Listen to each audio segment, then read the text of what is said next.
Yeah. So, all right.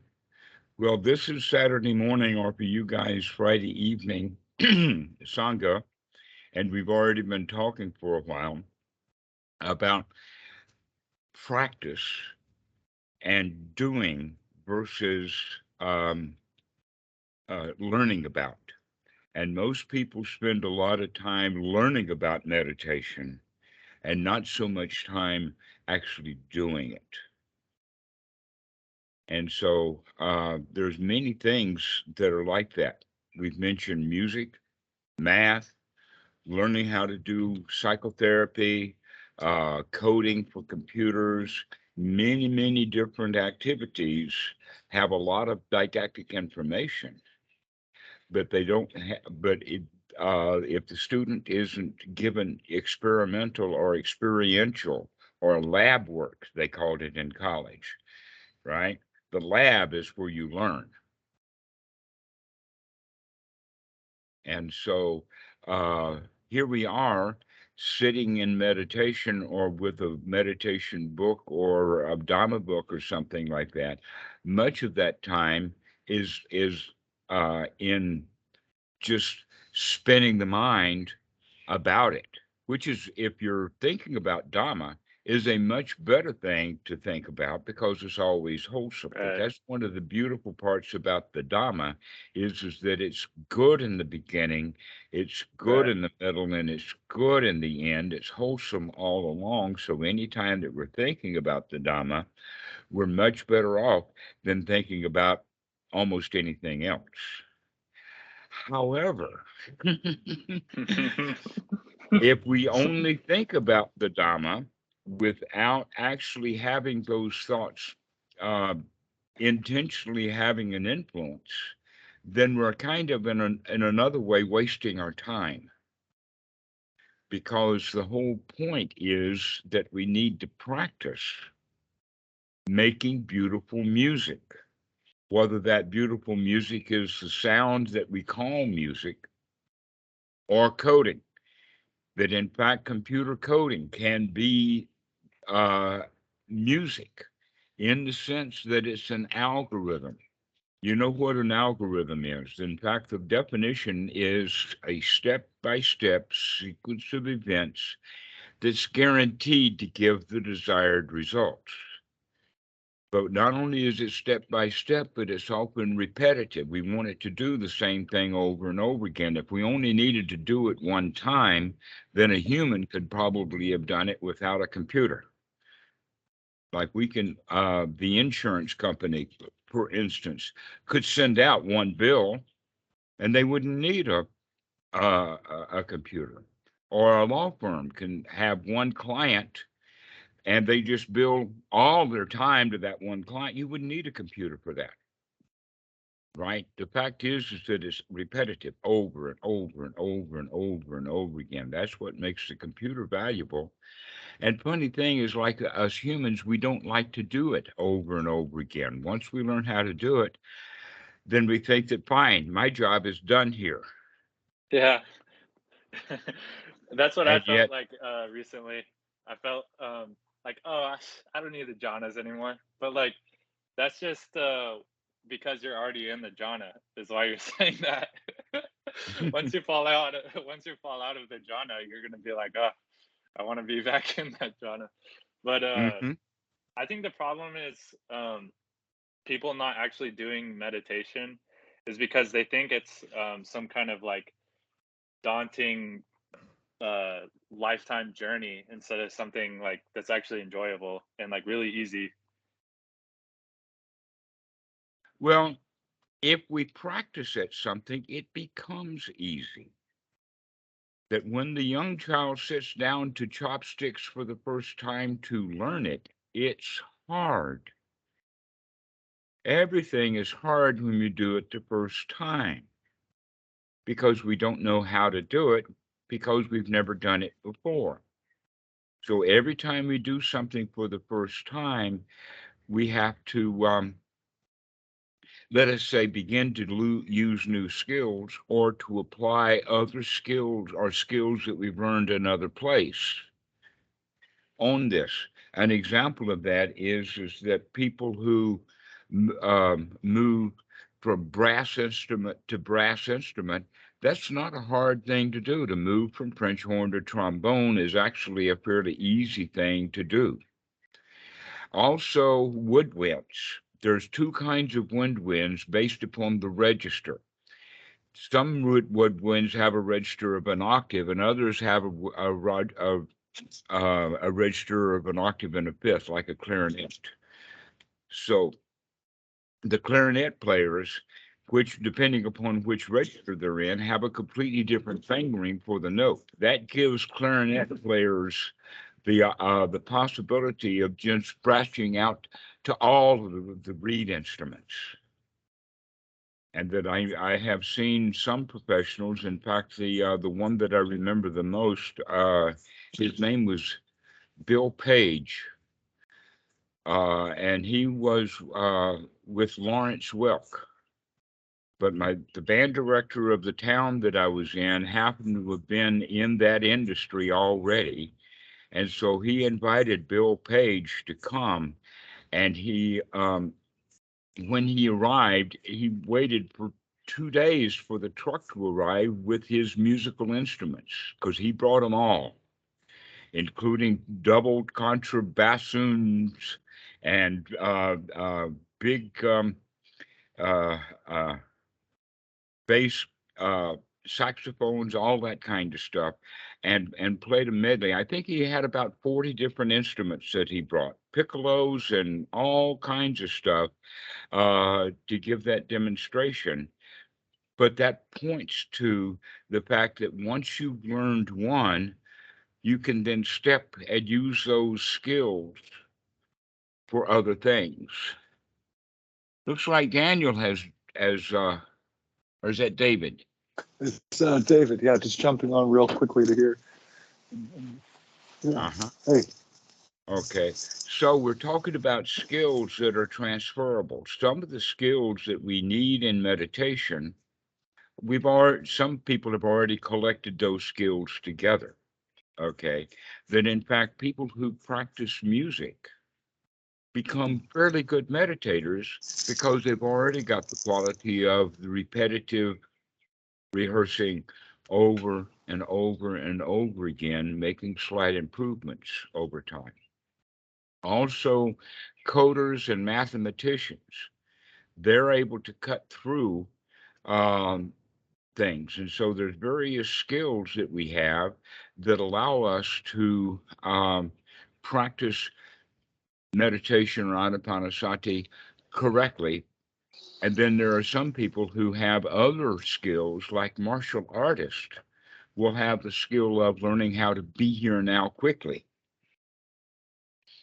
And so sports and weightlifting. Yes.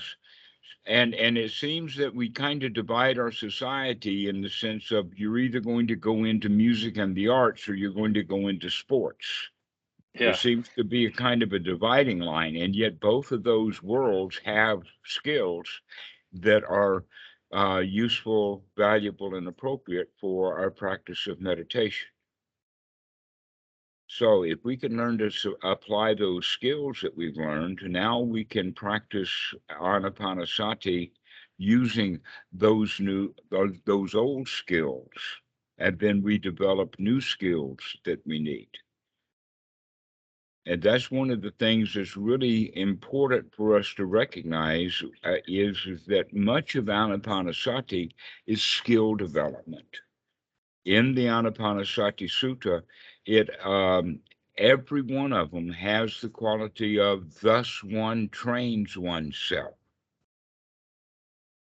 And in fact, you could say that there's a standard or a stock way of saying it.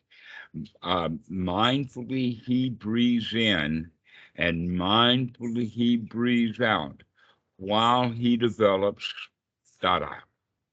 Thus he trains oneself.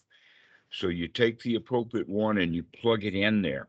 So, mindfully breathing in long and mindfully breathing out long, he understands the body, or he investigates the body. Thus, one trains oneself. Or mindfully breathing in long, mindfully breathing out long, he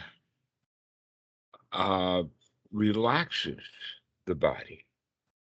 Thus, one trains oneself. Then we do that with the sukha also, or up with the mind. He investigates the mind while breathing in long and breathing out long, mindfully breathing in long and mindfully breathing out long. He investigates the mind. Thus, he trains oneself. And then another one would be gladdening the mind. While breathing in long and breathing out long, thus one trains oneself to gladden the mind. And so these are trainings. Go ahead, Scott. So you essentially just walked us through jhana 1 through 4, gladdening the mind being the first jhana. Is that correct?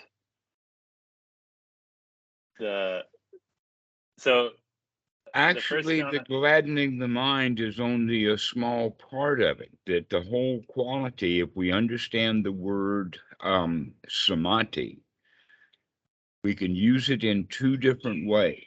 The samadhi of organizing the mind, bringing all the constituent components of the mind together so that the outcome of the Eightfold Noble Path is right organization of mind. And then we can use it in the other way in the sense of jhana, because jhana is gathering the factors together of the first jhana. Now, in some suttas, there's 5, and in other, occasionally, there are suttas in a 6. Anapanasati actually adds that 6th one, but it doesn't ever number them. But it does talk about the 6 factors of Anapanasati's jhana. Is number 1, if we're gladdening the mind is free from hindrances, which is the number 1 thing.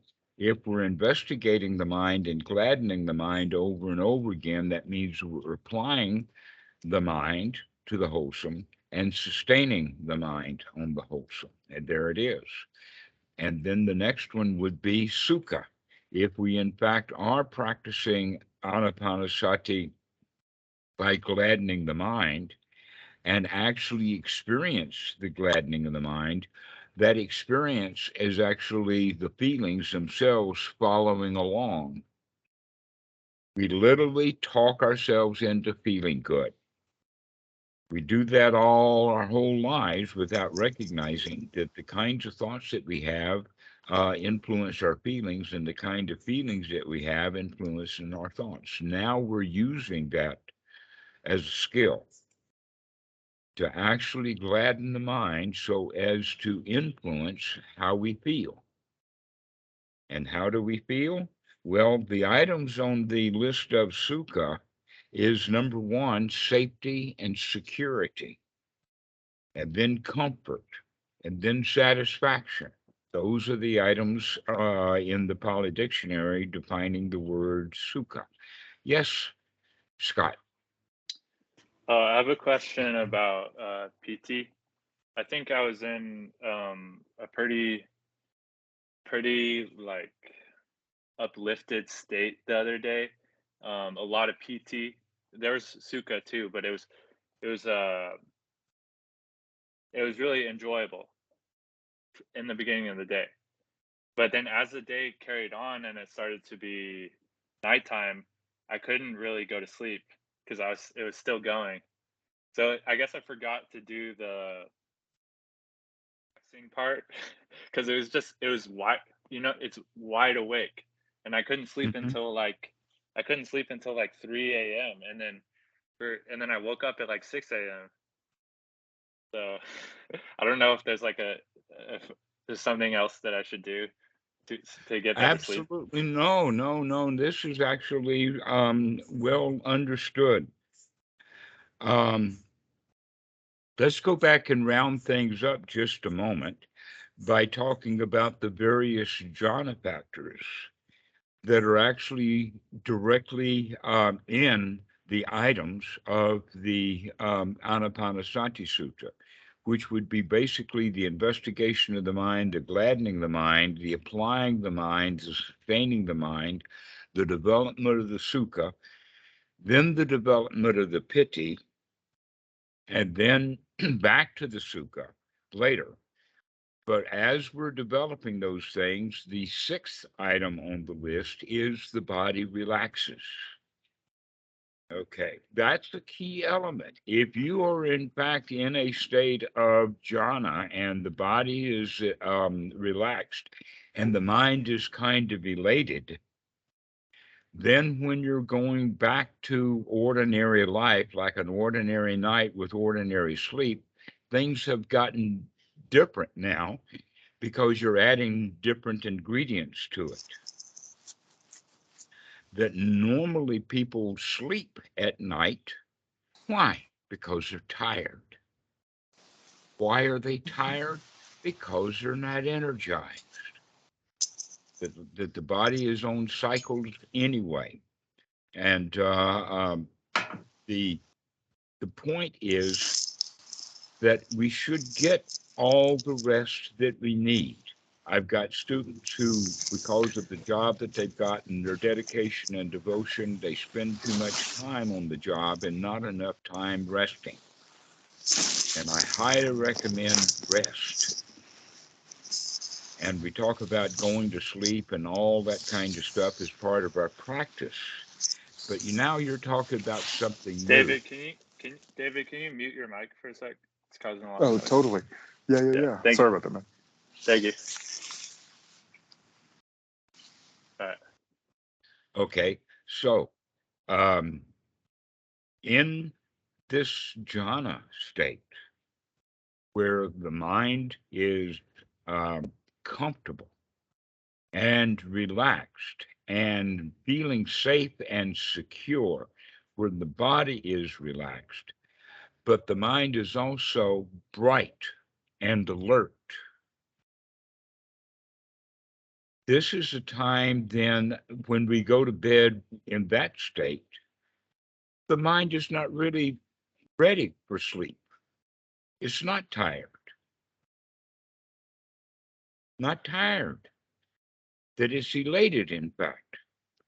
This state of mind is what in the suttas, most specifically Sutta number 2 in the Majjhima Nikāya, talks about practicing wakefulness.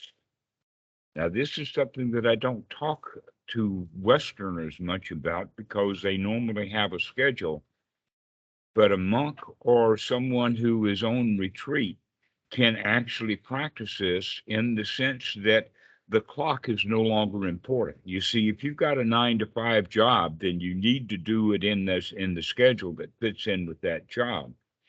But if in fact you are free from that kind of schedule, then you could begin to practice some of these deeper things that the Buddha is talking about, including the practice of wakefulness. And the reason that we can stay awake and not go to sleep is simply because, number one, we're not tired in the first place. Number two, we're not using the mind in ways where it needs to be repaired. An example of that is much of the dreaming that we do is just thoughts that we have when we're asleep. These can be visual thoughts, they can be a story, all kinds of things can happen.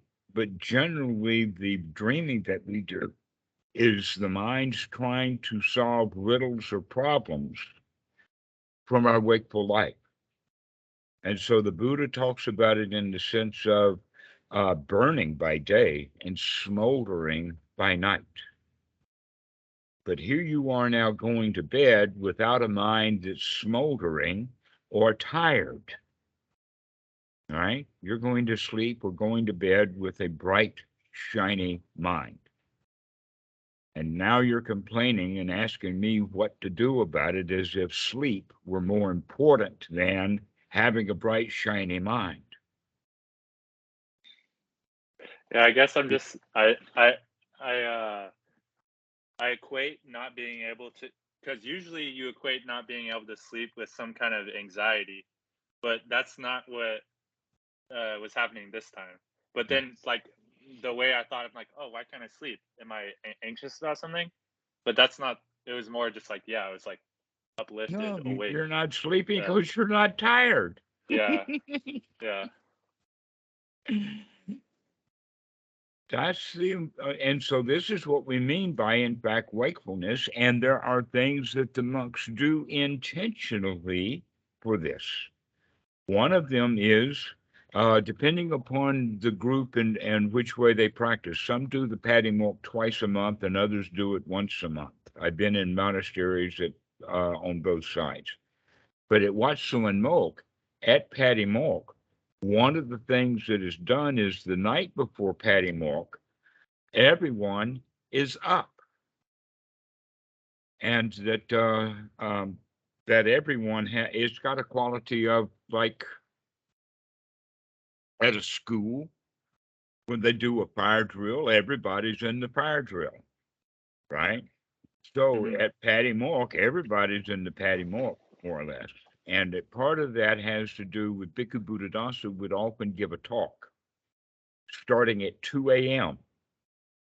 The talk starts local time at 2 a.m., which means the hour before that, people are taking their place and meditating and whatnot like that, but they probably didn't go to sleep anyway. And so then Bhikkhu Buddhadasa would talk until sunrise, which meant talking until time to go to paddy milk. Excuse me, Bindabat, which means going out on alms round. And I remember specifically that this was the time for joss sticks. You know what? A joss stick, I guess you would use the word incense sticks, but we don't use them for incense. We use them to keep the bugs and the mosquitoes away. And so we put one on each corner. You put one outside the knees and in the back. And those joss sticks will last about 20 minutes. And then the bombardment starts again. And so you light up more joss sticks about once every 20 minutes and just kind of sit there all night long.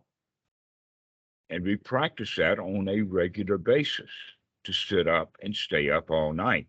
It's part of the training. Now, in the West, especially with medicines and especially with people who are selling sleepwear, I mean, look at the industry that we have around sleep.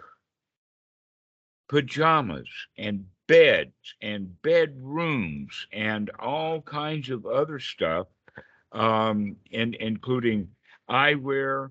And look at the pharmaceutical industry. And that in our society, sleep is highly, highly rated. Within the time of the Buddha, people could sleep any time that they wanted to because they didn't even have clocks. Other than the concept of making hay while the sun shines, other than that, it doesn't mean anything much. And so in older societies, people would spend up much of the night, possibly because of security. Or if you are living in northern climates where you have to keep a fire going, but you don't have anything but primitive fire making equipment, you don't want that fire to go out at 4 a.m. All right. So people are going to have to tend fires. There's all kinds of reasons for us to be up at night. But now that we have electricity, and now that we have uniformity of the day belongs to the boss, but the electricity is there to light up the night, we still have now gotten attached to this ritualized cycle of waking in the daytime and sleeping at night. And it also has to do with biology, that people who work different shifts, like every 3 months, they change shifts, so that the people who work the day shift now are going to be working evening or second shift, and the ones who were working second shift now have to work the night shift. And nobody winds up, even though that's a fair system, so everybody has to work at night, no one likes it. That it's actually better for people who get into the routine of working at night can do that. But that's one of the things that I had gotten into the habit of when I was in high school, is because I would spend all night tinkering with my toys. Hmm. And I had a lot of toys. I had ham radios and oscilloscope and electronic equipment and musical equipment and all of that. And so my Yeah, routine. I've been playing video games all night too. Yeah. Right. And so my routine actually began to be something like this, that at 6 a.m, I would go out and deliver newspapers on the motorbike. And then I would go to school. And in the first class, I'd do the homework that needed to be done in the rest of the school for the day. And then I would sleep in school for most of the time, until it was time for band rehearsal, which was at about 2 p.m, the last class at school. And so then I would wake up to go to band class, and after band, go home and play with my toys again. And that would be my routine, that I did most of my sleeping in school, intentionally almost, just because that was the habit that I had gotten into. And so when I got into university, that was an easy thing to fall into also, because I worked all night, literally at the state hospital of South Carolina, that had South Carolina's most insane people.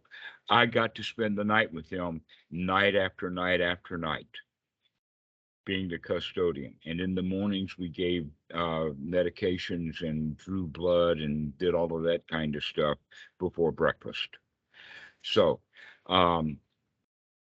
pulling all-nighters then at Wat So and Mok, that was a piece of cake for me. I already knew how to stay up all night. And I remember many, many ceremonies. One of the ceremonies that we had was at Wat Lao, Washington, D.C., where the monks stayed up all night. About 100 of us. I mean, they were from all over the place.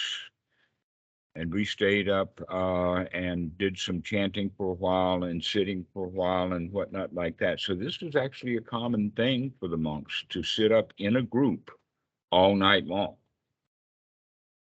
Now, in the old days, there's nothing much to it. It's only because we have the idea of clocks. Clocks and electricity have tremendously changed human existence. So can you actually plan your time so that occasionally you don't have to worry about a clock? Yeah, actually, that's pretty much how it is for me. I only work on the weekends.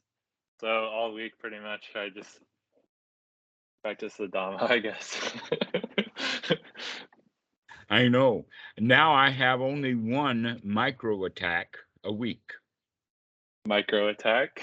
Yeah. What? The thought of, oh, I've got to get up at 9 o'clock tomorrow morning to talk to you guys on Saturday. Oh, yeah. Yeah. Yeah. I had that, like, oh, I have work tomorrow, but it's only once a week.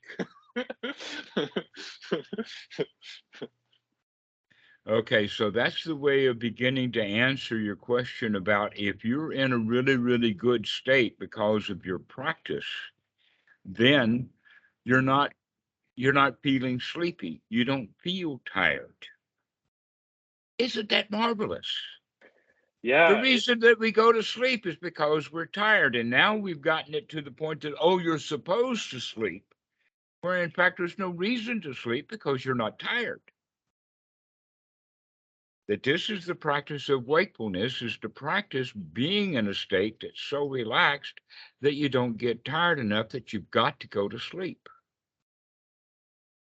Yeah, I guess that's why I didn't have to wake up, but when I went to sleep, I woke up like 3 hours later at Hmm. like 6 a.m.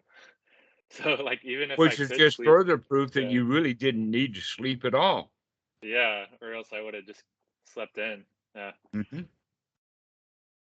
So congratulate yourself. You're moving along. That we're Oh yeah, beginning now to practice wakefulness. That we don't have to devote half our lives to the sleep, which is nothing but the repairing of the damage that we've done all day. If you're not going to be doing any damage all day, then you don't need to sleep all night. Now, I can hear the doctors and the sleep therapists screaming at the top of their lungs hearing that.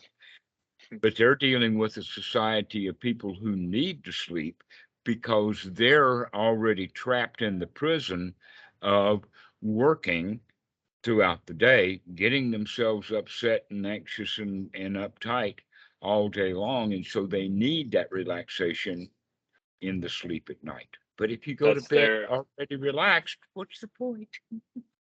yeah, that's their only Nibbāna moments is going to sleep. Actually, all the whole day they're in the hindrances or like in restlessness, and then when they actually manage to fall asleep, that's the only time they're relaxing. But if you're like constantly relaxed, your mind is already at ease, so it Hmm. doesn't.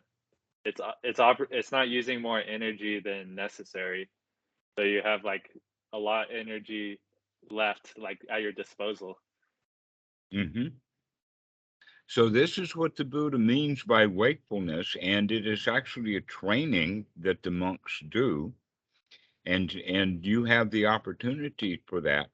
So um, one of the ways then of doing it is that when you lay down at night, instead of having thoughts of I've got to go to sleep, instead we will have thoughts of isn't this nice?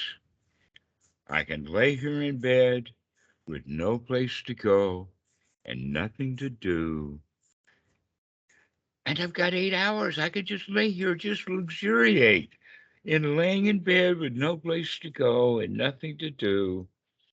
Maybe drift in and out of consciousness and have a very, very light sleep. But that only means that the time is moving a lot faster now. But we're not trying to go to sleep because we don't need to go to sleep. That all we really need to do is just enjoy the night. So we pay attention to the bed that we're in, we pay attention to the pillow, we pay attention to the covers, we pay attention to the environment that we're in with almost a feeling of gratitude. Isn't it wonderful? Oh, thank you very much, Mr. Bed, for being here. Anytime I want to lay down on you. And so That it's just, reminds me of. Oh, sorry. go ahead.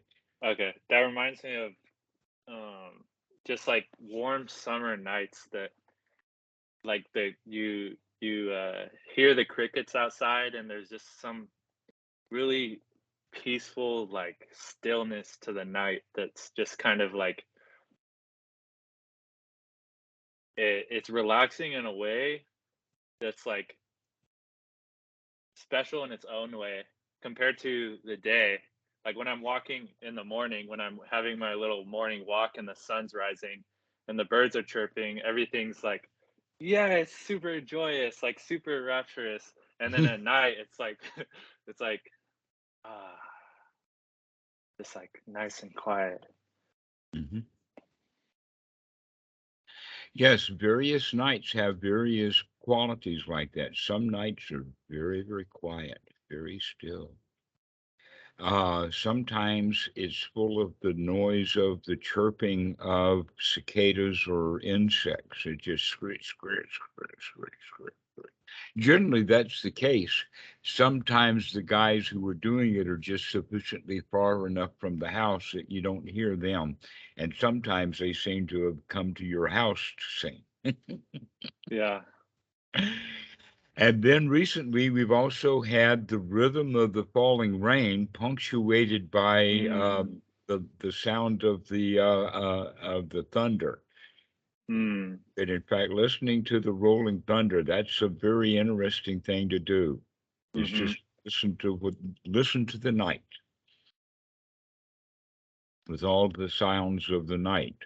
And kind of luxuriate in the sense that, yes, it is thundering, it is storming, but we're secure.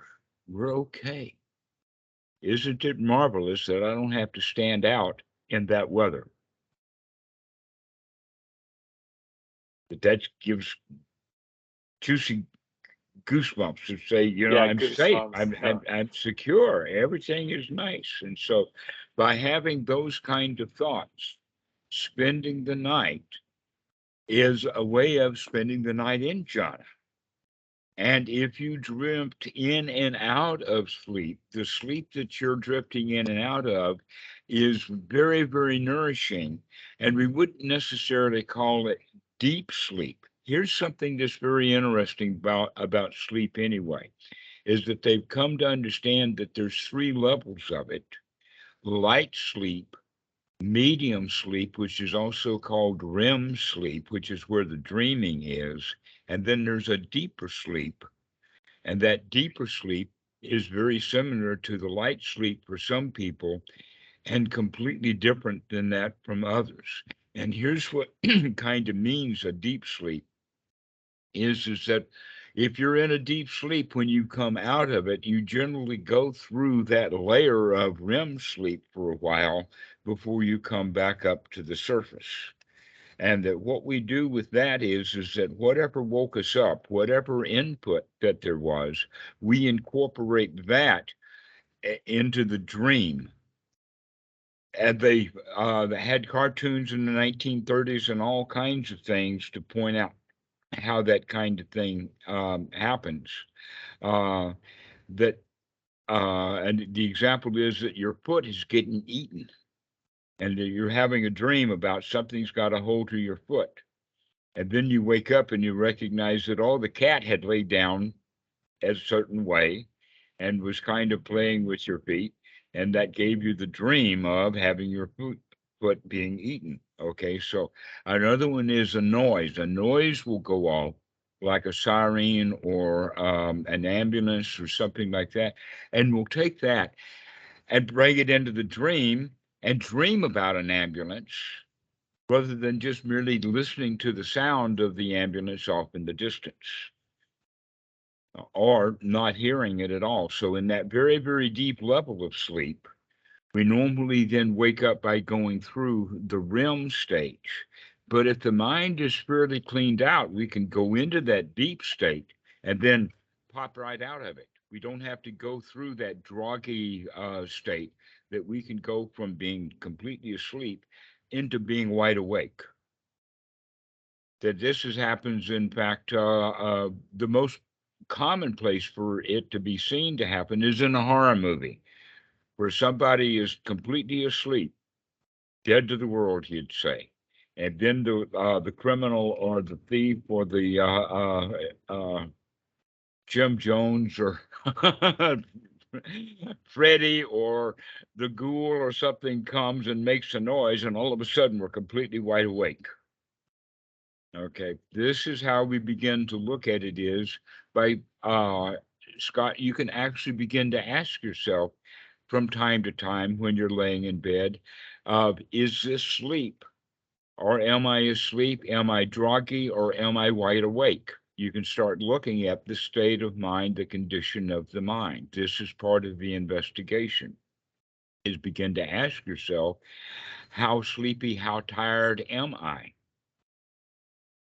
Or if you're thinking about something and that thought about something is actually keeping you awake. Okay, you can be thinking about getting the car ready to work tomorrow or anything, but whatever it is that's on our mind, we can let that go. Yes, Scott. I've heard that's really interesting you bring that up, because I've heard people talk about after enlightenment or something, they maintain awareness throughout every stage of sleep, like the stateless state. So there's the waking state, dream state, and the deep sleep, and then there's the turiya, or I think turiya, or the stateless state, that is like always there. So like they I've heard people claim to be able to like be awake even when they're in deep sleep. Or like, does that make any sense to you, or do you have any like experience of that? Consciousness comes up and down. That in fact, what we can say is that we can now begin to make consciousness itself as an object of meditation. And we were doing that by talking about already of how awake or how asleep am I? What level of consciousness? What am I conscious of right now? That part of that has to do then of conscious of a particular sense, like consciousness of hearing, or is it full bodily consciousness? In other words, do you actually experience being in the bed, knowing that here you are in the bed with the covers, with the blankets, with the pillows, with the paraphernalia that we're wearing, etc., like that? So that's one kind of awareness, but often other awarenesses have only certain senses, like only the sense of sound. That when it's dark, it's easy enough that in fact we close our eyes. We do that intentionally, but we can't shut out the sound. So the sound of the rain that's falling, the sound of the thunder, the sound of the crickets, or the sound of silence is something that we can pay a lot of attention to while we're laying in bed with no place to go and nothing to do. Or we can listen to our own noise. And so the way of doing is by intentionally listening with our ears to what we can hear. What's going on in the house? What's going on in the yard?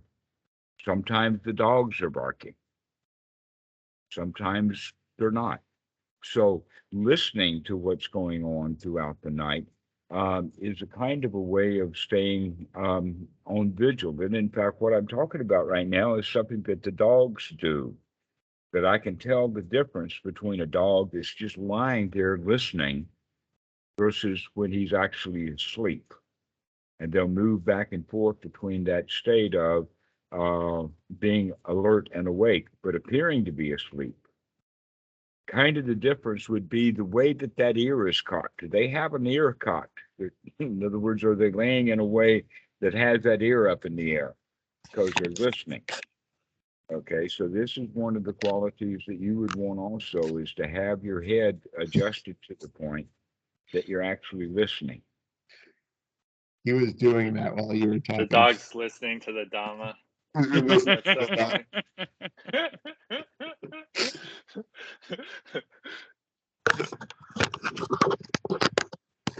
It's a good doggy. Yeah. So another thing with that, paying attention to the body, is also paying attention to the posture that we're in. So paying attention to the kind of thoughts that we're having, which would be wholesome thoughts everywhere, everything is okay, no place to go. And also paying attention to the way that the body is positioned, whether we're laying on our side or not, any discomfort within the body. And so we keep going back to that issue of finding a place of comfort. And sometimes we want to readjust our posture during the night when we're asleep. That's a good time for waking up. That instead of saying, oh, well, if I wake up at 2:30, it'll be hard for me to get back to sleep. Well, now you've got sleep as your most important product, rather than your most important should be enjoying the night and not worry about, are you getting enough sleep? So one of the things then that we can say is that it's good to wake up during the night. That in fact, that's part of the old ways that humans live, just like the dogs that we have here at the house. And I imagine everyone's like this. The dogs do not have a particular sleeping pattern habit the way that humans have developed in the past few centuries. That sometimes the dogs are up in the middle of the night, and sometimes they're sleeping in the day. But they don't have that kind of schedule. And for some reason, as well trained as our dogs are, the dogs will still sleep when they want to and are awake when they want to. So the dogs in that regard have more freedom than us humans, because we're supposed to sleep at night. It's 11 o'clock, go to bed, we tell our kids, and we put the kids in that habit when they're little kids, and that kid then grows up with that kind of habit for the rest of his life. But the reality is that throughout history, humans have not been tied to sleeping at night. But in fact, that's the most dangerous time. It's a very good idea to be up at night, at least some people up at night, without having the whole city go to sleep.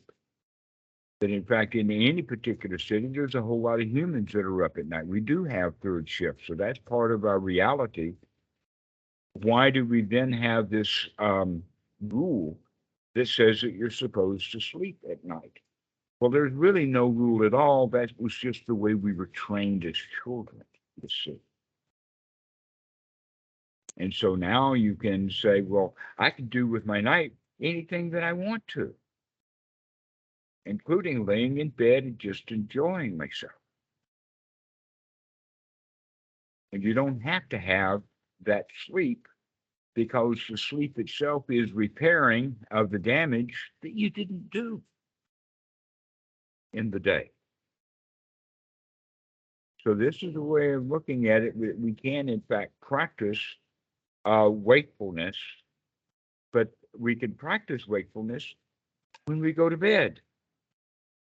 There's no reason to sit and practice wakefulness while you're writing an email. That doesn't make any sense. You don't have to practice wakefulness then. You're already awake.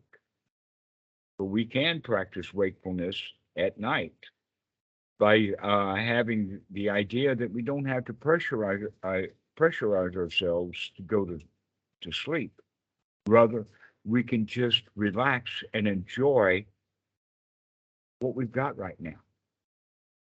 And it may be a long time before you go to sleep, or it may be that you wake up 10 minutes later and think that you've been awake for the whole time. But this is the way of beginning to look at it, that we want to be able to drift in and out of wakefulness and sleep and wakefulness and sleep. And one of the ways that we can do that is by being able to go deeply asleep, get what real restorative work needs to be done at that level.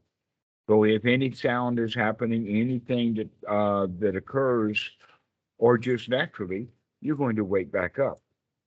So we don't have to say, oh, well, I need 8 solid hours of sleep. Nobody needs 8. Nobody ever gets 8 solid hours of sleep. Everyone goes up and down and up and down and up and down through the night. Now, in the very, very beginning of the sleep experimentations that they were doing many, many years ago, they were coming up with a lot of false data for the following reason: that all of the equipment that they were putting on people to analyze their sleep and what they were doing was not portable, and it was not cheap. You had to go to the hospital to have your sleep analyzed. Okay, they did that with I forgot what it is. It has something to do with the thyroid and all kinds of stuff that they would hook people up with the equipment. Metabolism, that's the word that I'm looking for. And so they would put people in the hospital, and the same thing with the MRIs. You know that the MRI is a huge, huge machine, and people are, it's got a bed on it. You lay down on the bed, and then the bed is wheeled into this huge machine, right? Mm-hmm. All right. Those are the old days, and the machines themselves had a placebo effect upon the people. Going to sleep, going to the hospitals to sleep just so that you could have some sleep analyzing is going to destroy your sleep. Yeah. That if you're going to monitor sleep correctly with all of these machines, you have to do it in the way that the person normally lives his life. So even a skull cap is probably too much.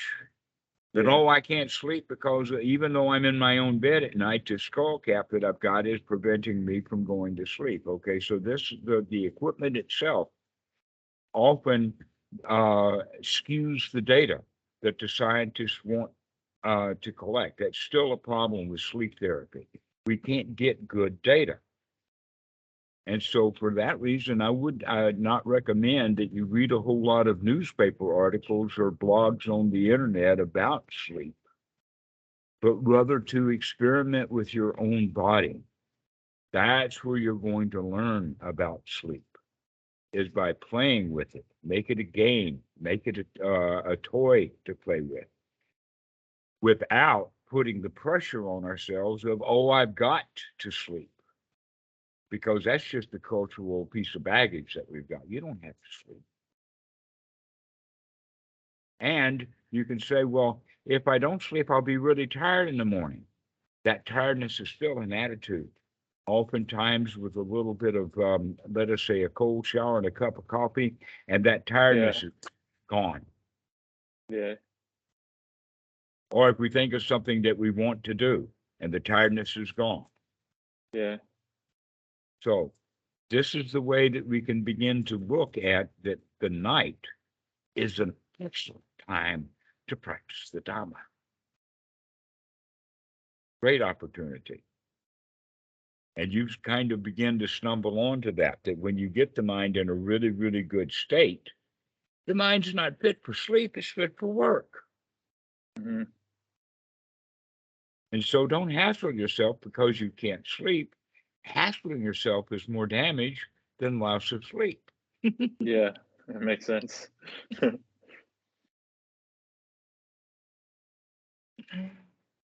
So do you have any questions about this? I think that we've pretty well covered the topic of wakefulness, that it's not a disaster. It's a natural process of developing correct practice.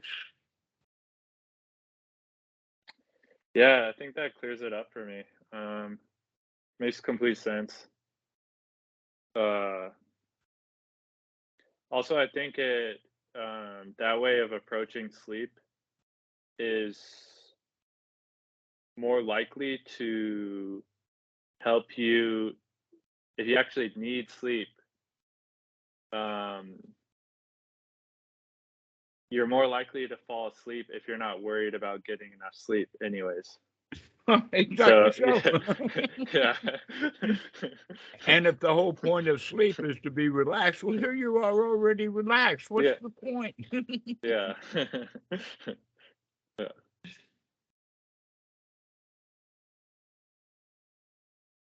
So this is a new way of thinking about going to bed, that we're going to be paying attention to posture.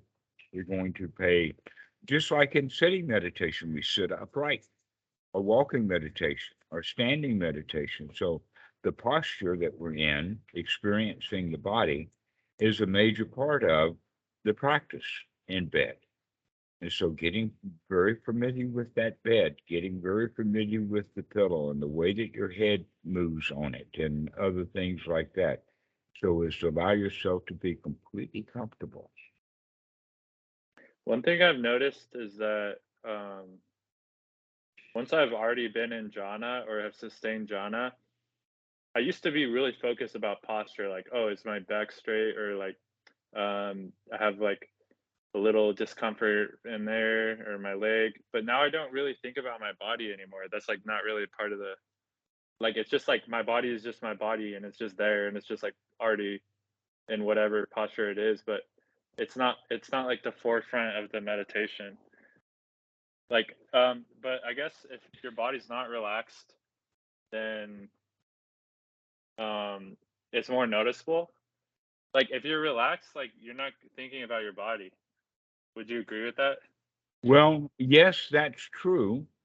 But oftentimes the body carries tension, and we're not thinking about that either. That's true. But when we do think about the body, we think about it with the position of relaxing the body. And so I would say to put a little bit of attention on that, at least to check the box. The body is completely relaxed. There's no neck tensions. There's no, because in fact, that's another way that you can begin to spend the night then, is to look at the body's movements. Why did the body move? If the body did move, was it because it was uncomfortable and it moved to a state of comfort? That's generally what we're looking for, because comfort's not going to last. That we move throughout the night.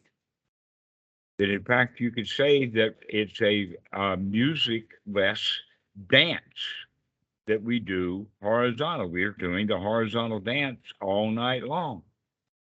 The body's in motion a lot.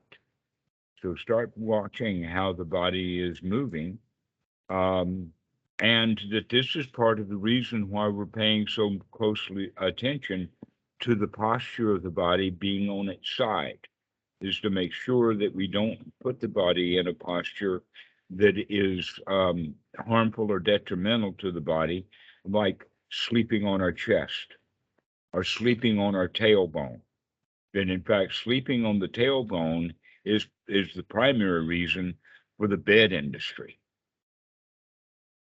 is because we're used to sleeping on our backs because that's what beds allow us to do. But if you are sleeping on the floor, you don't sleep on your back because your butt will hurt, your tailbone will hurt. Okay, I think I know what you're talking about now. I also had that experience when I was going for a swim. I became like super aware of like every part of my body and like what position it was in as I was swimming, and like it was really enjoyable. Like it was like my entire body is felt like I don't know how to explain it, but it just like I know it's a good exactly feeling. what you're talking about. And okay, so here's the thing. Most people, when they are swimming, they're swimming with destination in mind. What you're saying that occasionally now, when you're swimming, you're paying attention to the body swimming, and how marvelous that is.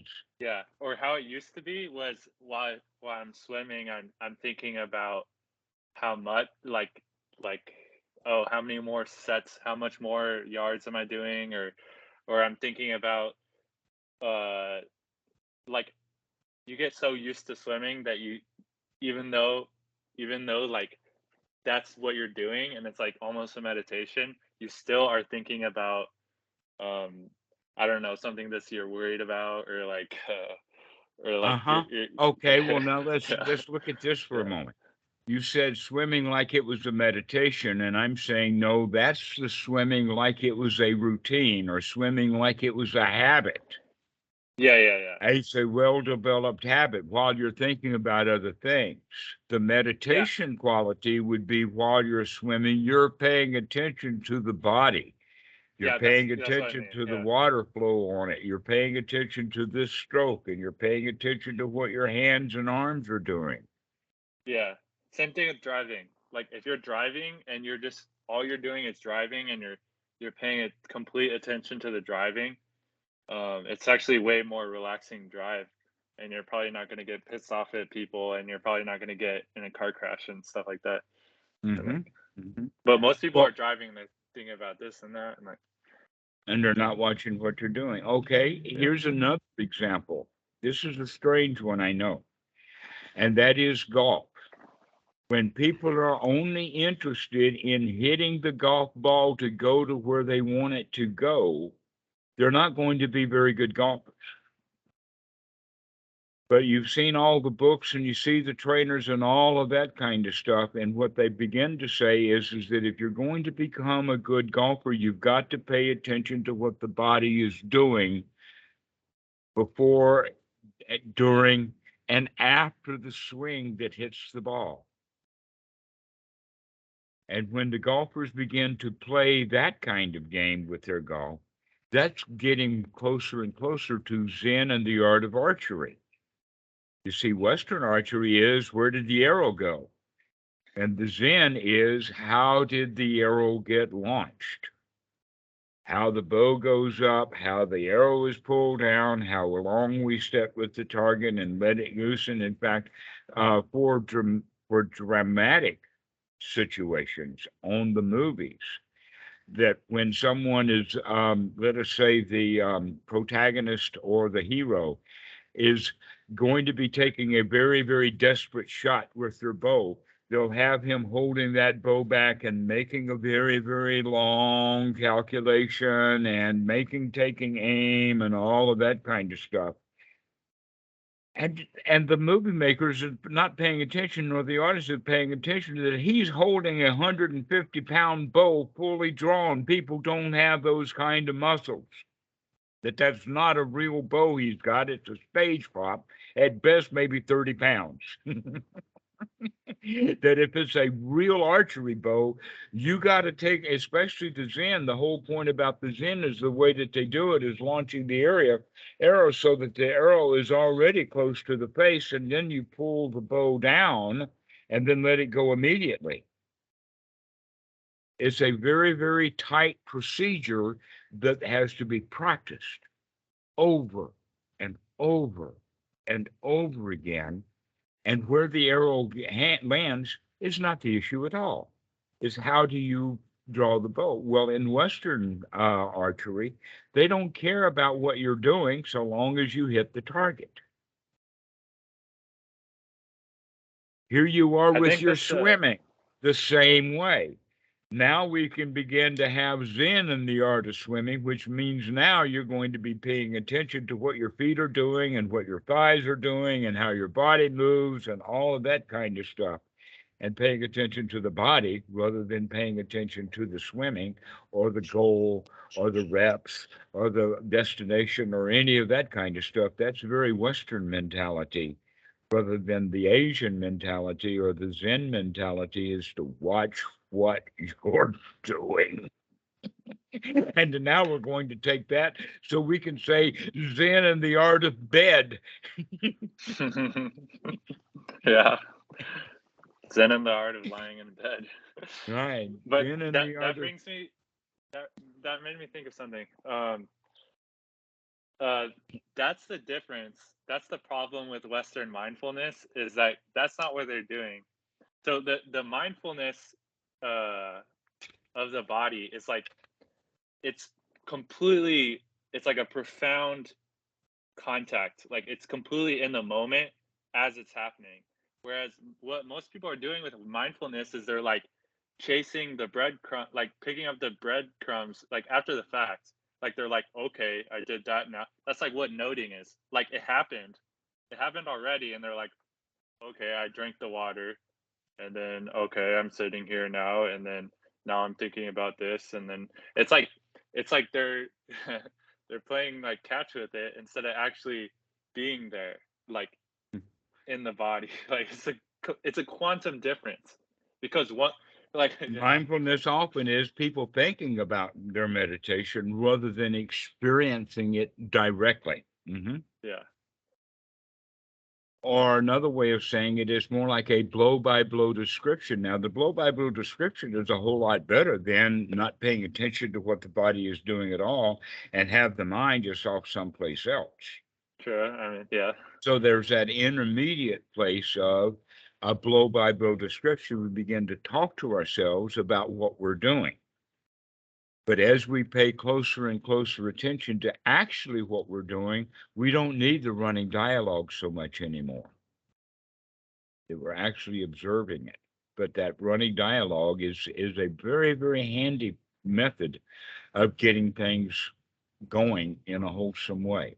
The example of that is as I'm breathing in, I say, I'm breathing in and I like it. This is a nice breath. And so we talk to ourselves about the breath. But that works on the wholesome. The problem is they don't do it on the wholesome. They do it on the whatever problems they're having. Because they're not taking the effort, the right effort. That's the to missing change link, it right? from Yeah. that's the missing whole. You're right. So I would say that there offhand there are two issues that are missing. One is the right effort to change it from unwholesome to wholesome. And then the other one is the quality of repetition and keep doing it over and over and over again. So people, for instance, like with psychotherapy, they could go to the therapist, have a great big insight, figure out a whole bunch of stuff, and then they go home and they forget all about it. They think that maybe the insight in the therapist's office should be enough to make the changes that need to be made. And the Buddha was absolutely spot on when he says, no, insight does not make the changes. Insight is to help you to remember that it's time to change. It's time to make a change over and over and over again. So those two things, the change itself and then the repetitive nature of that changing, that's the distinctions that make an anapanasati practice worthwhile to do. And that's the reason why a lot of people are frustrated with Mahasi method, is because they're not making any changes. They're just doing the noting. And they're not making changes over and over and over and over again. They're not even changing anything. Yeah.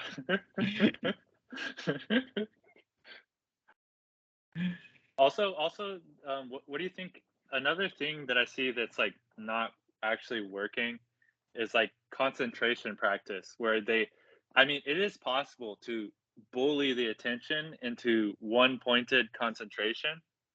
Like you can do that with the breath, but it's not necessarily wholesome. Like you're not enjoying the breath. You're just holding the mind hostage on the breath. And then you can develop the ability to do that for a really long time, but as soon as you stop doing that, you're going to be right back where you started. And it's like precisely really... so. Yes. Here's an example of that, Scott, is that your job or your intention is to teach this new puppy how to come when it's called. Some people are going to go tie that puppy up to a tree and then stand 50 yards away and call the puppy. Puppy can't come, it's tied down. Right? So we're actually going to be practicing Sati, which is calling the puppy and expecting the puppy to come. This is the repetition part of it, is to call it to call it to come, and then it comes, okay? That our attention is going to be jumping and scattered. That's how we live our lives. The question is when you remember to call the mind to the fore, can you bring it to the fore? But concentration meditation is like concentrating on that thing, and you're actually now not practicing Sati, you're practicing concentration, which means that more than likely when you need it the most to get out of that and to be here in the present moment, you can't do it because you're stuck. You're in concentration. And that word concentration is merely nothing but a bad translation of the word samadhi.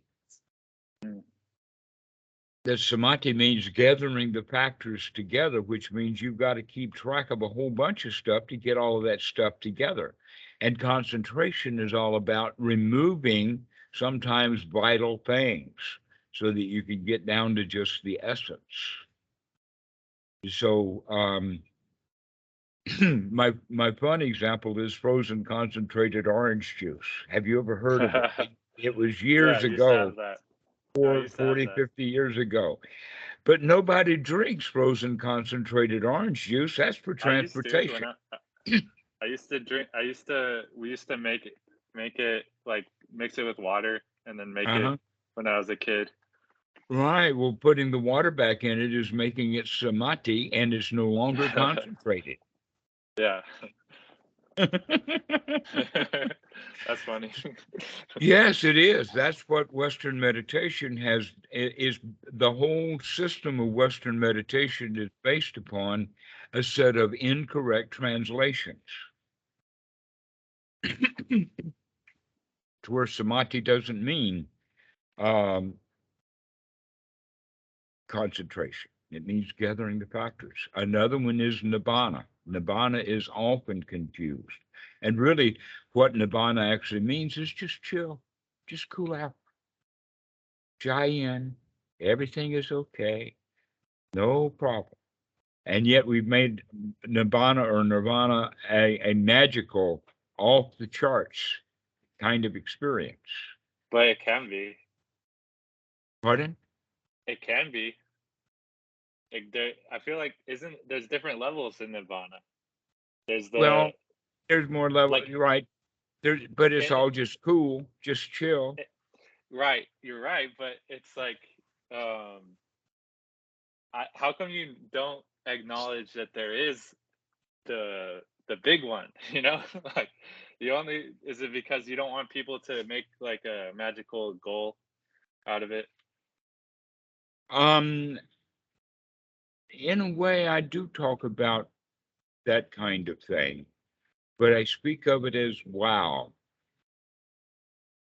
And we also associate it with piti in the sense of we've got this, that feeling of strength, that feeling of power, to where many people think of Nibbāna is a place that happens to you or something that overwhelms one.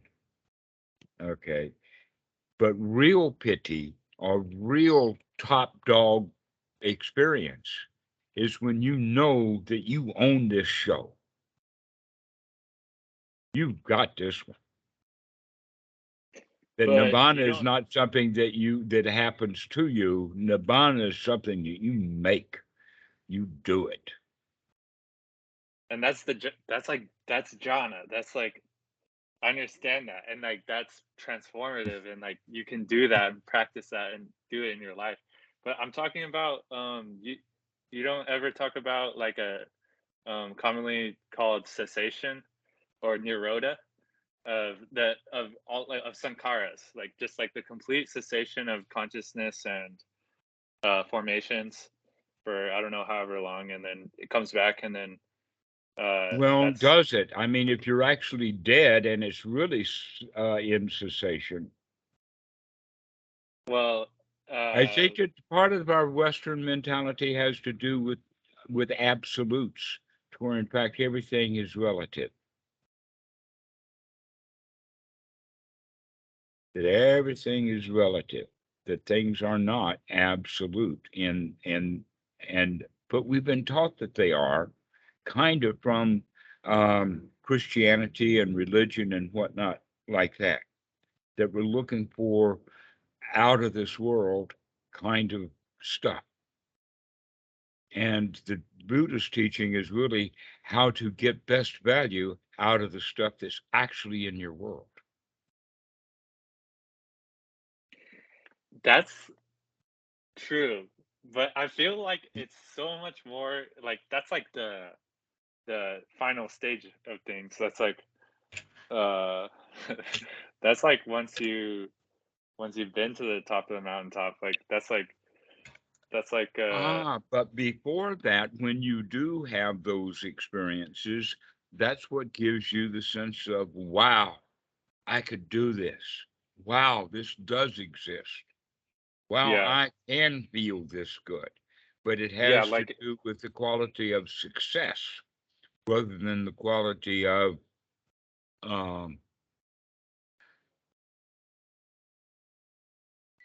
having been given a gift that we don't deserve. Oh, yeah.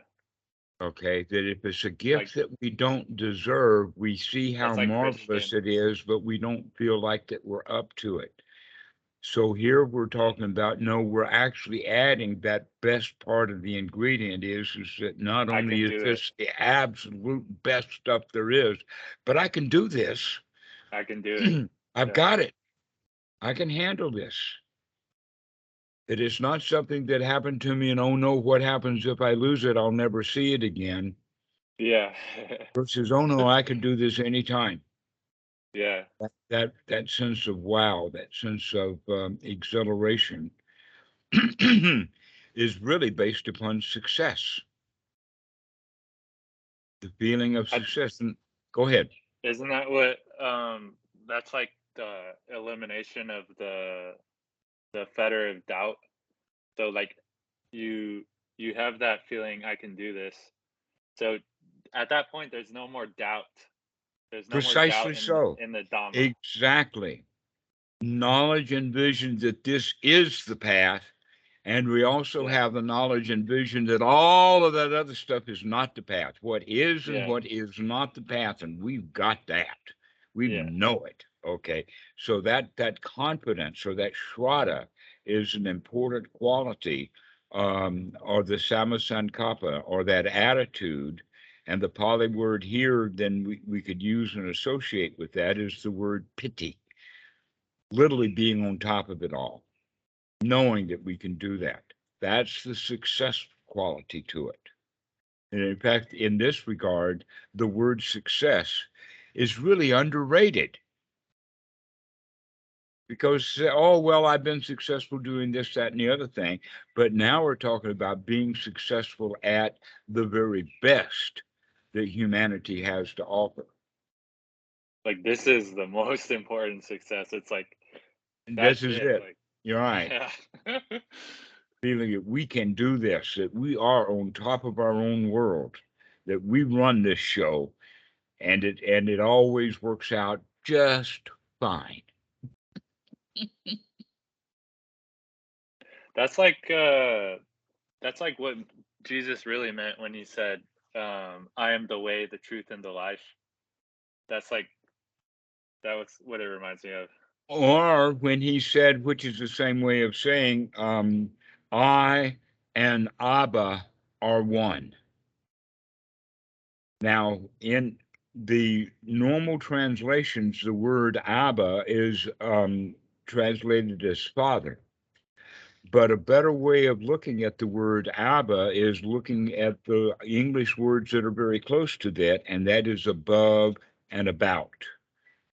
Above in the sense of that which is surrounding us, and about, which is around us. Okay, so the Abba.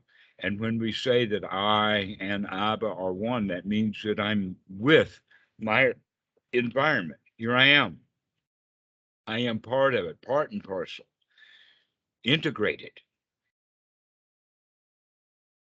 Or we could say also in the sense of like-minded, or that I'm not in conflict at all with the environment. I like the word exalted.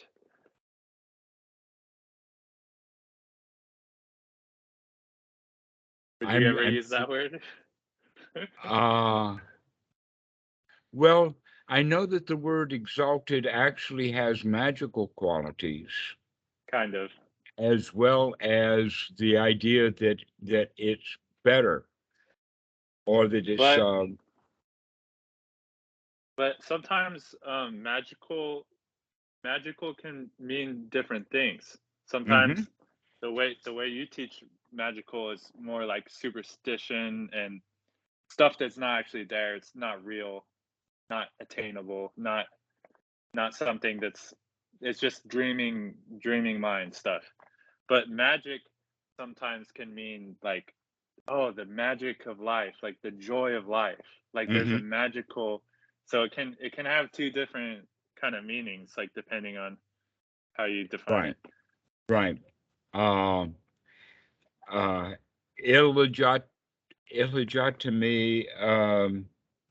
carborundum is the Latin for don't let the illegitimate ones grind you down, carborundum wheels. Okay, so what this actually means is that if they take that word, let them have it. Don't fight with the ones who have the word magic as their word. Go ahead. In fact, I could go so far as to say I'm not Buddhist. Why? Because there is a whole bunch of people who call themselves Buddhist. Let them have that word. Yeah. So let them have that word magic. It doesn't belong to us. I also use that word with meditation. Let them have the word meditation. We don't meditate. We practice Sati. And so, but going back to this word exalted, part of it has to do with the fact that it's exalted because we like it so much.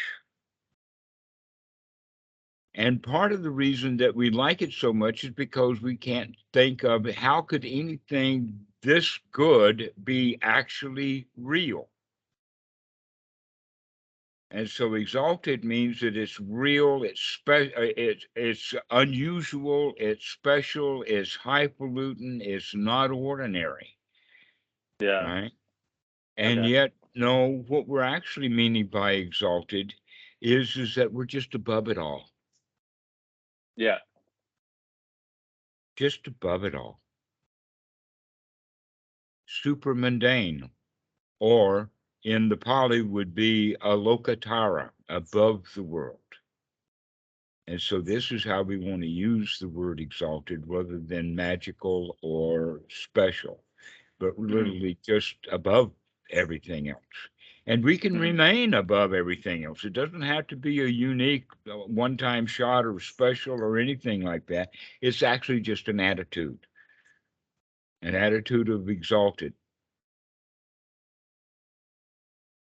that you're better than the world, that you're above the world. You're not above other people, but that's because we see humanity as just humanity. Each one of us is incapable of being exalted or in our own trash pile. And we choose to be out of our trash pile, above it all. And that's the exalted part. It's such a relief. And such a relief it is. And when other people is still in their trash, that's up to them.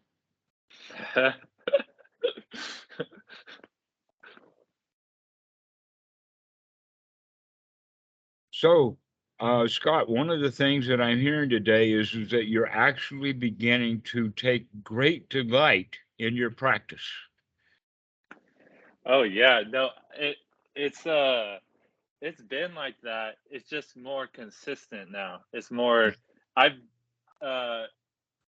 for years now probably I would have my moments where I take great delight in those magical moments that when they're over you're like, "Oh, that's some special thing that happened to me. Like I don't know if I could do that." But then like through your teachings, I realized that no, actually you can do it. Like you can make the right effort to, and there's no greater delight than in the Dhamma. So, and yeah, it's like super. It's like it's not something like it's not something far out there that can only happen on like LSD or something like that.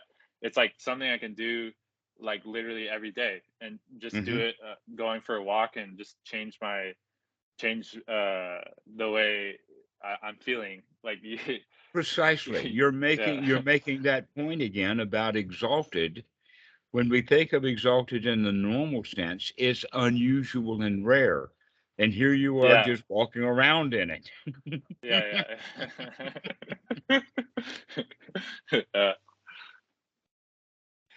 The example that I'm seeing now is, imagine that the teenage girl wanted to go to the prom, and so she worked very hard and got a prom dress, and that prom dress was really, really something to her.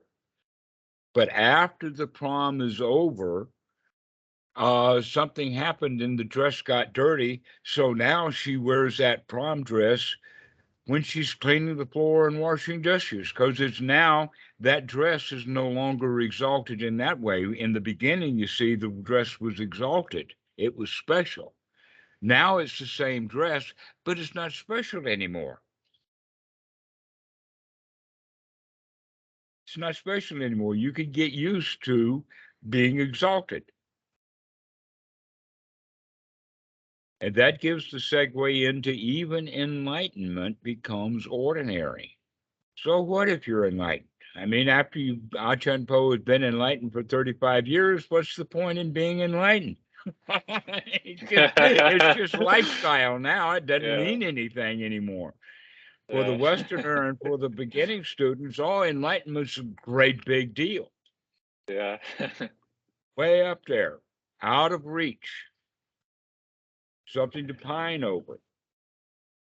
I think there's some beauty in that, though. Like a certain, it was like before I actually got into the actual practice, the fantasy of enlightenment is what drew me to it. Mm-hmm. So there is some like utility in that, but you can be fantasizing about enlightenment for the rest of your life, and but if it wasn't for like reading, I don't know, the descriptions and like the over the top, like I don't know, like you see like the Buddha as like some kind of superhero and stuff like that. Just like in the same way you watch like a movie and you see your favorite like Marvel hero beat all the bad guys, and Right. it's kind of like it's like for a child, but then eventually like you mature out of that and become a spiritual adult and realize that no teacher is going to do it for you, and like no, except for the only person that's going to do it is yourself. And So, if you set the goal too high, then that goal becomes unreachable. right. Okay. That's the important thing about, for instance, those superheroes is the child knows that he will never be a superhero, but it might give him the motivation to be a sports star, but he'll never be that superhero because that's a fantasy trip. Okay. And by putting the Buddha way up there, that may be that you'll never get to that state of your own delusion about what the Buddha is, but it can give you motivation to do what you can do, which is quite a lot. Yeah.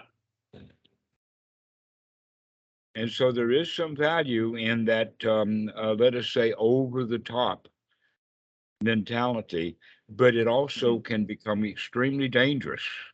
Right. Because whatever we're doing now is not good enough because it's not up there in my imagination. Mm-hmm. And so this is where we have to come back to make the best of what you've got right now. Because that's all you've got is the right now. Let's develop the skills of right now so that we can manage right now as really well. And if that right now becomes exalted, then we can handle that exaltation very well right now because we're used to handling things right here, right now. But if we keep wanting things to be exaltation, then when it happens, we don't know what to do with it. Yeah. Yeah. And we make it super special. And we you, want as it soon as again. you cling to it, and then And you try to grab onto it, and then as soon as you grab onto it, it's falling through your hands, and you're left off crash landing. Like I've done that very many times. Exactly, which is actually then the loser's mentality of where did this come from? How do I get it? I want it again. And so we're back into a state of dukkha. Yeah. But a small change of attitude of, hey, I can do this. I did it this time. I can do it again. Mm. That we can do this. That's that attitude that really is so, let us say, it changes our right effort. In the beginning, when we don't quite think that we can do it, it takes a whole lot of effort because doubt is built into the effort. Yeah. But when we remove that doubt and know that we can do it, now the effort is quite easy, almost energetic. Yeah. Yeah. It's like I heard some way to talk about it is like instead of like a hindrance is like not really a hindrance, until it like snowballs. It starts off as like a snowflake, and it's really easy to melt snowflakes when you have been melting snowflakes. But if especially Republican snowflakes. Yeah. All kinds of snowflakes. Republican, Democrats. And Actually, very easy to piss off both sides of the spectrum. And even almost more easy, spiritual snowflakes. So that's a big one. It's like, oh, you think political people are snowflakes? Wait until you meet spiritual communities and people. Yes, I know. I've been there, done that too. But they don't generally talk in that language. I'm talking about Republicans only because they're the ones who use the term so much. Yeah, that's true. They coined the term. Yeah. Well, guys, this has been a really great talk. We've talked about getting to sleep and all of that kind of stuff. I got a question for you, Todd. I see that crutch beside you. It's not a crutch. It's actually an exercise bike. Oh, okay. All right. Well, that's good. It's not a crutch then. No, thank you for asking. Just the delusion of one. All right. Okay. Well, does anybody have anything to say before we finish? David, what's happening with you? Are you there? David, you're muted if you forgot. I'll talk about sleep. He might have gone there himself. Probably, yeah, maybe he fell asleep. Okay. I think, yeah, it's been a good talk.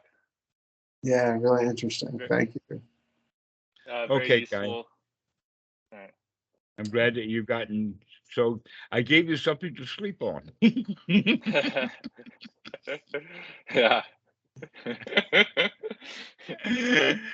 Okay, guys. Well, we'll see you later. This has been a delightful chat. Thank you so much. All right. Have a great week. Yeah. Bye. Have a good moment. That's all we can hope for, is this moment. Have a good one. Thank you. You too.